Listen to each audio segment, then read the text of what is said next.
to, oh yeah, my peonies.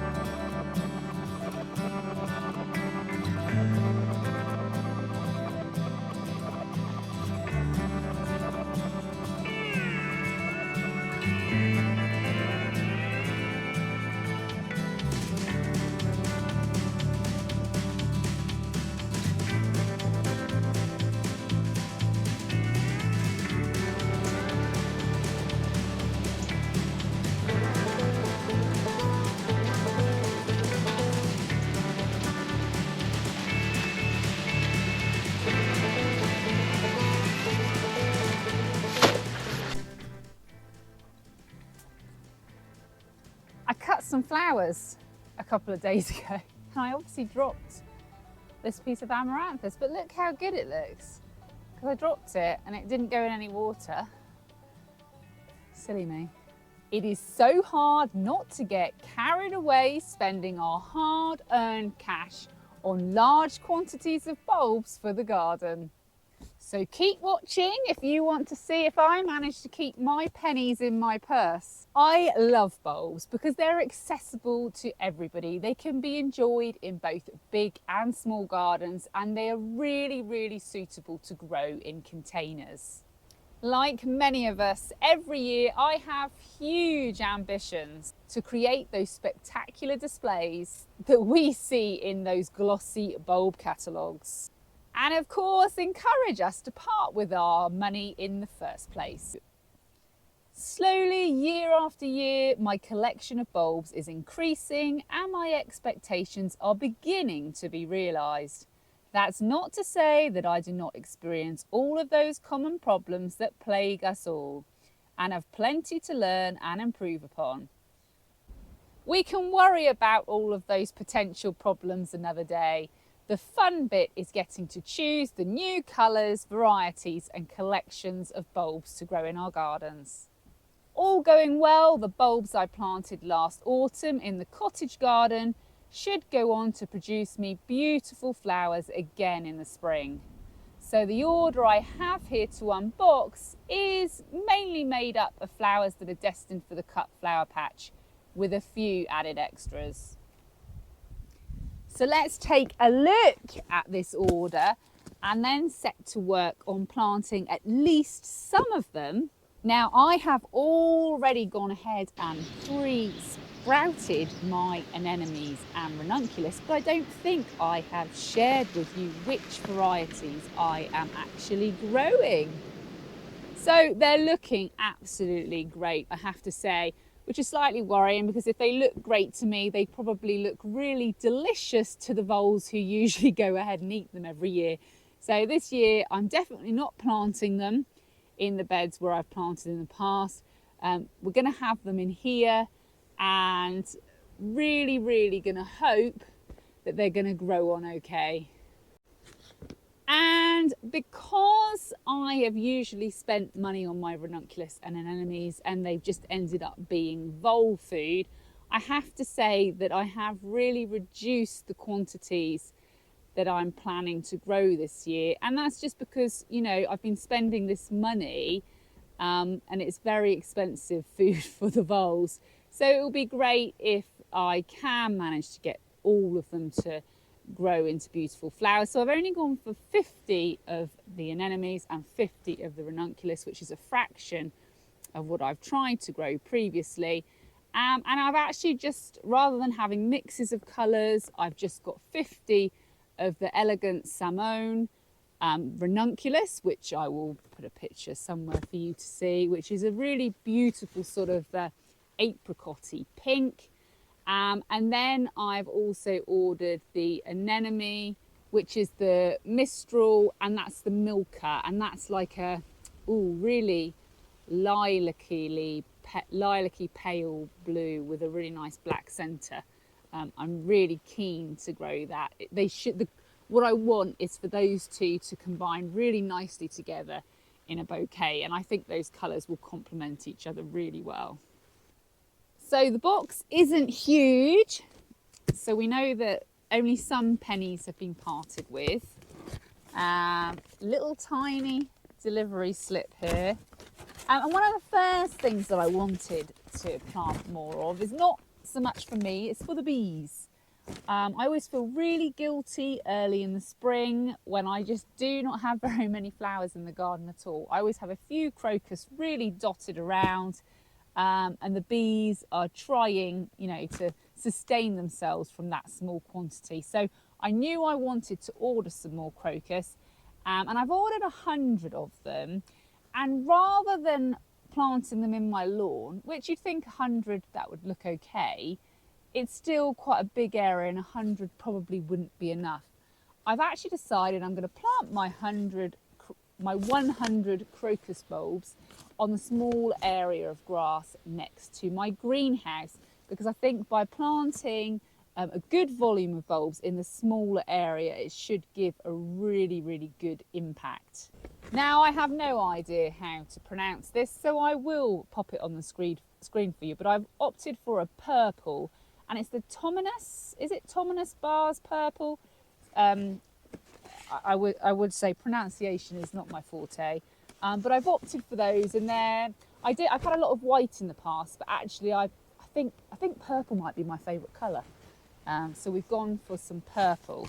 Now, there's so many bags in here. Well, not so many. I'm not sure I can even find them. I mean, crocus bulbs are so small that 100 bulbs probably fit in a really small bag. Here they are, 100 crocus bulbs. It's not a very nice day, but I really want to get these in the ground.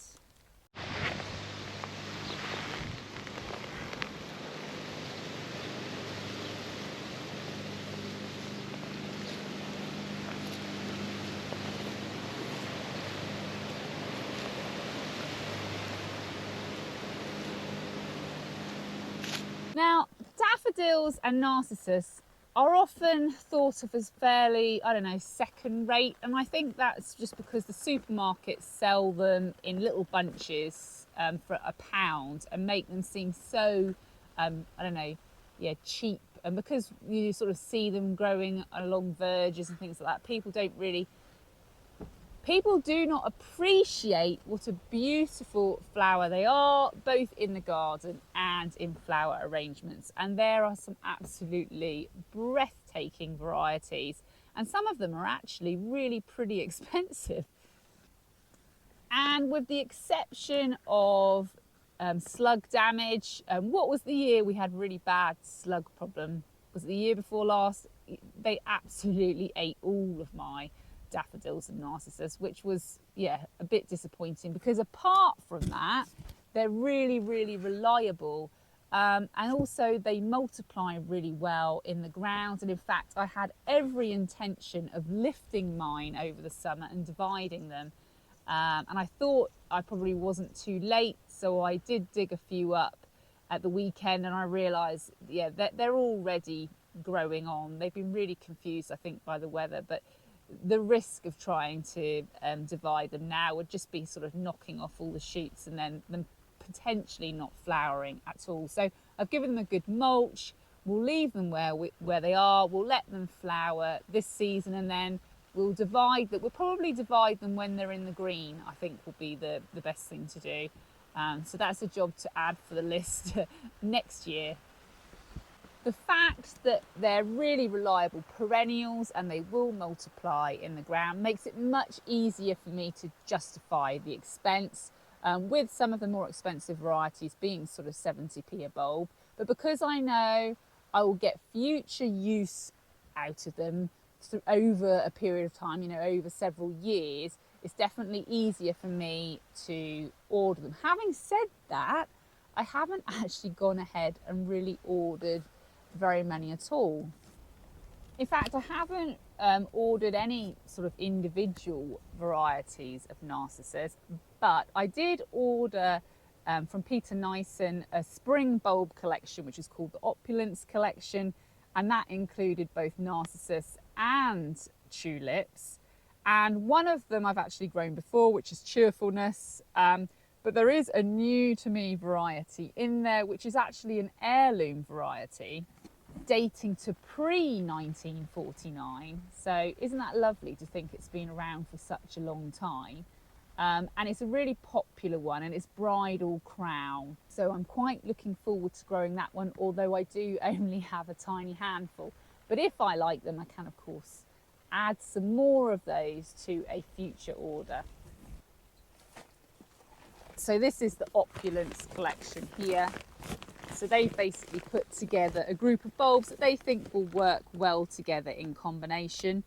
So it has, as I say, the two narcissus in there, but it also has tulips. Now, tulips. Some people love them, some people hate them, some people are on the bench about them, and I really haven't ordered very many at all. Honestly, I cannot keep up with harvesting large quantities, particularly if you're having a really sunny period. You know, you could go out to work, you could cut them before work, come back at lunchtime, and there'd be loads more at that, split stage where you can just see the colour coming through where they're ready to cut. And I just cannot keep up with cutting them. And not only that, because I don't have a refrigeration system, I need to cut them and then use them, and I don't really have the sales outlet for tulips at volume. Not only that, it's not just voles that like to snack on bulbs. How about you? Squirrels. Squirrels seem to love tulip bulbs, and I don't have huge amounts of squirrels around here, but you mark my words, as soon as I plant a tulip bulb, I'll suddenly have some.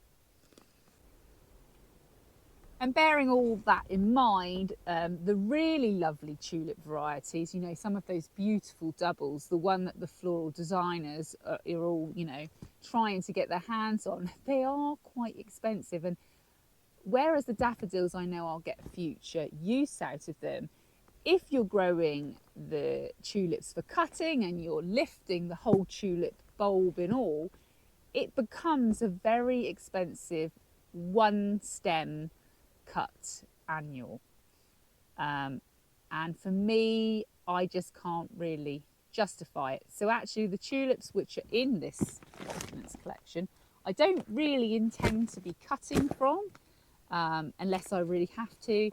These tulips are for me to enjoy as the collection was intended and put together by Peter Neeson.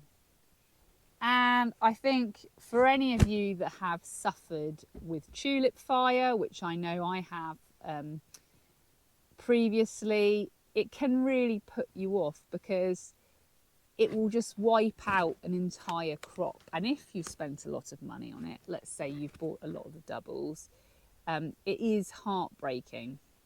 So just in case some of you don't know what tulip fire is, it's a fungal disease caused by Botrytis tulipae. And like all diseases, when you have one crop all together, particularly the way we grow them as cut flowers, which is pretty close together, it can just spread through the entire crop. And I'll see if I can find, if I've got any footage or pictures of the tulip fire I've had in the past. I've lost an awful lot of historic footage when I broke one of my backup systems, so I may not be able to, but it causes a sort of withered, twisted foliage with sort of brown spots, and sometimes the flowers just don't develop properly and they can be really tiny. It's pretty obvious there's something wrong with your tulips. So because I have suffered with this problem in the past, I'm going to really do a much better job of checking my tulip bulbs before I plant them. But just looking at these through the bag, these look like really good, healthy tulips. If there's any sign of, something that doesn't look healthy, I'll discard it. But, nice, healthy tulip, I'm happy to plant. But whereas in the past, growing them for cut flowers, I mean, these ones aren't for cut flowers, so I won't be planting them like this. I'll be planting, I'm going to give them a bit more space. A bit more space will mean a bit more ventilation, and hopefully help avoid them getting any sort of disease. And also, that's something for me to bear in mind with my tulips, which I'll show you in a minute, that are going to be for cutting, because I think I'm probably going to be planting them alongside a fence, so ventilation will be even more important. So for those of you who are keen to know what tulips are within the Opulence collection, I can tell you, not off the top of my head I can't, but the collection includes, I'll put a picture somewhere, Queen of the Night, and that's a single late tulip. I haven't got any fancy doubles, I'm afraid. Yeah, I just couldn't justify it. And then, this has got an interesting name. Actually, I don't even know what colour this is. World Friendship. Put that on the screen and then I'll know which colour it is. I've got a feeling, if I haven't already shown you a picture of the collection, I will. But there is, I'm sure there's a cream, sort of yellowy tulip in it, and I wonder if that's that one. And that's a Triumph, a mid-season bloomer. And then there's one called Purple Heart, which should flower in late April. And that's a lily flowering tulip, which for those of you who follow my channel, you'll know that last year I grew Doll's Minuet, which is also a lily flowering tulip. And I really like those. So I'm quite looking forward to seeing that one. All of these varieties will make good cut flowers should I choose to cut them. But as I say, I have ordered some separate varieties for actually intended for cutting, which I think we should, this is a good place to move on to that now. So it's another collection. So I took all the hard work out of choosing my varieties this year and let the company do it for me. Because sometimes I can't choose. And I think this is why I found it easier to spend less money, because I've just said, well, I'll just buy a collection. We'll let the company decide. So it's called a it's called a sorbet tulip collection. See, that sounds good enough to eat. I hope any squirrels aren't listening. A sorbet tulip collection. And this is also from Peter Neeson. And these are intended for cutting. Again, no fancy doubles, I'm afraid. And there are only 50 bulbs in here. I've been very, very restrained. And in here we have got Purple Dream, again, picture somewhere. Oh, and that's another lily flowering bulb. Apparently in a lovely lavender purple. Apricot Fox, that's quite a popular tulip that I expect you're all familiar with. And that's another Triumph. And apparently it's sort of rose with an orange edge that matures to pink. And then Bella Blush. Oh, that sounds nice, doesn't it? And that's also pink with a touch of apricot. I think we've got a bit of a theme going on here. And finally, Pink Impression, which is again a mix of sort of pink and apricot. So yeah, I mean, I know that colour fashions come in and out, but I'm still a real fan of like lilac-y blues and purples with salmony, orangey pinks. What about you? I don't think I'll ever get bored of that. And also I do think purple's my favourite colour, and that does mix really well with those sort of salmony, orangey tones. Okay, what else have we got in here? So that's the tulips. Ah, yeah. Oh, now, I don't know if I've got very much footage of these. I think I lost it. But I trialled something new last year. Where are they? So I trialled these last year in here, in the tunnel, in crates. And they go by several names. The common name being the African corn lily, Ixia. And I think I just grew 50 last year, but I've ordered 100 this year because I really liked them.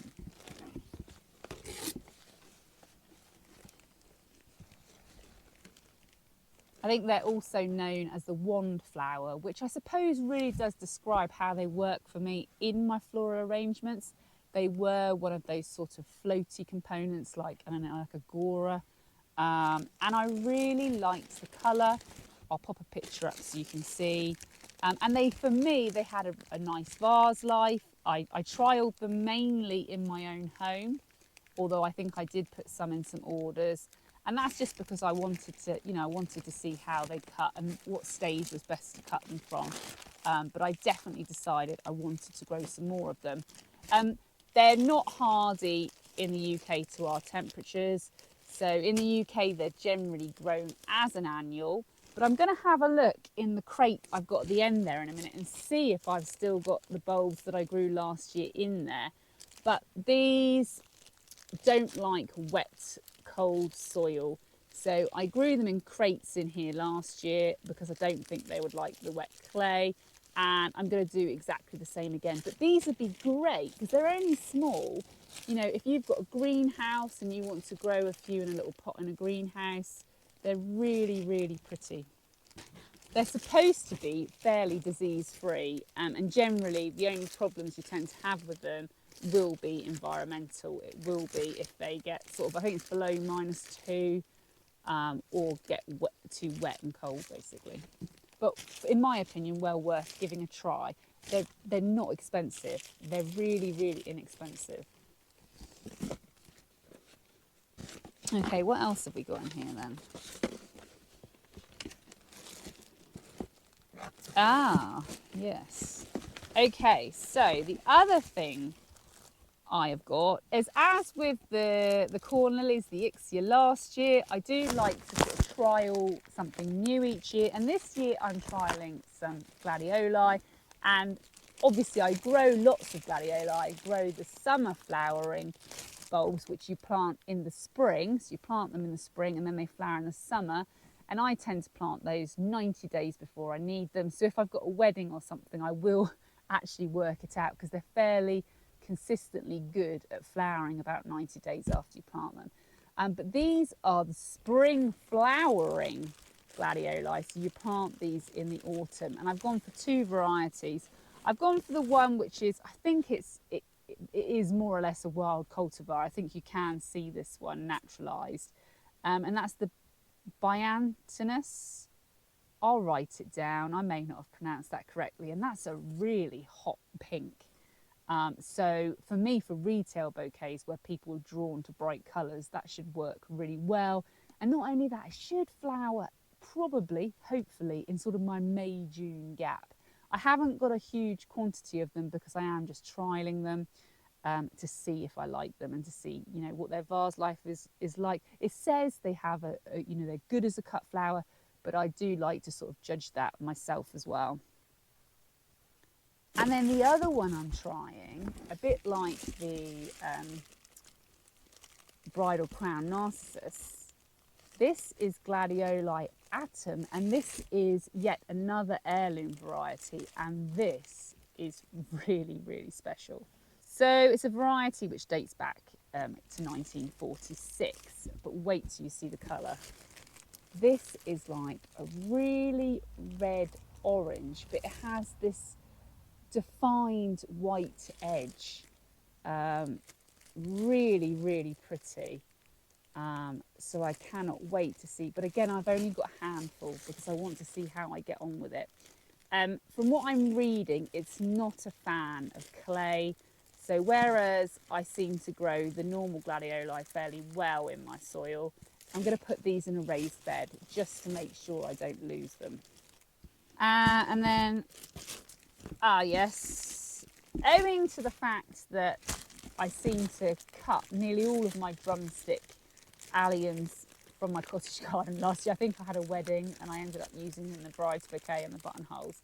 I decided that they might be quite a useful addition to have in the cut flower patch. So I think I've ordered 50 of those. I'm not going to try and say it. I know that would be good for, this isn't a comedy show.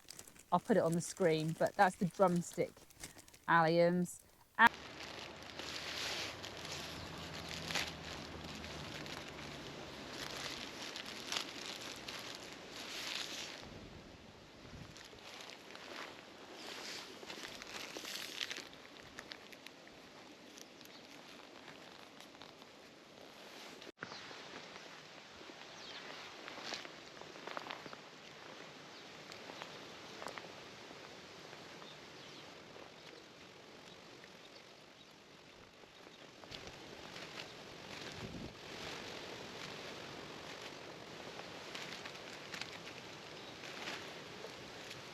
If the outer casing comes off, like this one, it doesn't matter. You know, the outer casing, this papery stuff on the outside, that doesn't really matter. And then also I grow every year, and I buy the bulbs every year because I've not reliably had them come back. But I haven't ordered very many actually. I normally order a few more. I've ordered my Iris King Mauve. But actually I'm gonna plant these in the cut flower patch this year instead of the cottage garden. And I think I've ordered 50 of those. Is that right, Iris? Yeah, 50 of those. And then finally. Oh, are they in separate bags? Oh yeah. I have got 2 bare root peonies, and the reason I've got these is really because I've got a peony bed and there's a gap on the end and it needs 2 more peonies. And I ordered some already cut peonies this season for that 3-day market, which we probably should never mention again. And I'd ordered the Sarah Bernhardt, and I really liked it. And I did actually put them in an order. I'd put some of them in the fridge, some of the ones I didn't sell, and I put them in an order a couple of days later, and they were just beautiful. So I thought, why not? So I've ordered 2 of those to add on to the end of my peony bed. Right, well, the weather's awful, but I suppose we ought to plant some of these. Thank you so much for joining me to see how much of my pocket money I've been spending on my bulbs. You can see I've been very restrained. And I probably won't be ordering any more. And you know, thus far I haven't ordered any seeds either. Famous last words. Anyway, please let me know in the comments if you've used either of those gladioli varieties before yourself for cut flowers. I'd be really keen to know how you're getting on. And also, are you trying anything new for the first time this year? Great to get your thoughts on that. Thanks for watching, and I'll see you next time.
I really wish I had have concentrated on getting these raised beds finished, because I know how quickly my soil gets unworkable, and unfortunately this one I managed to do, but I haven't done this one, so you can see it's not been raised up, it's just planted how it was before. This can be filled up. This one I probably don't need to scoop, see what I mean about the water, so it just doesn't drain. This is why we're having these raised beds. But in here I do have my biennials, you see, so I do need to look at all the water.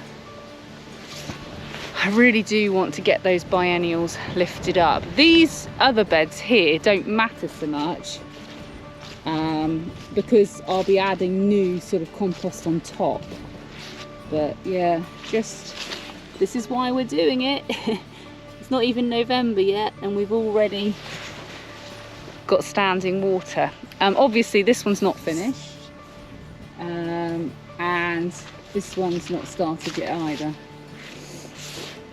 And another job we need to do, not in this video, but I need to lift these dahlias now. You can see they've been so battered that they're not really usable anymore.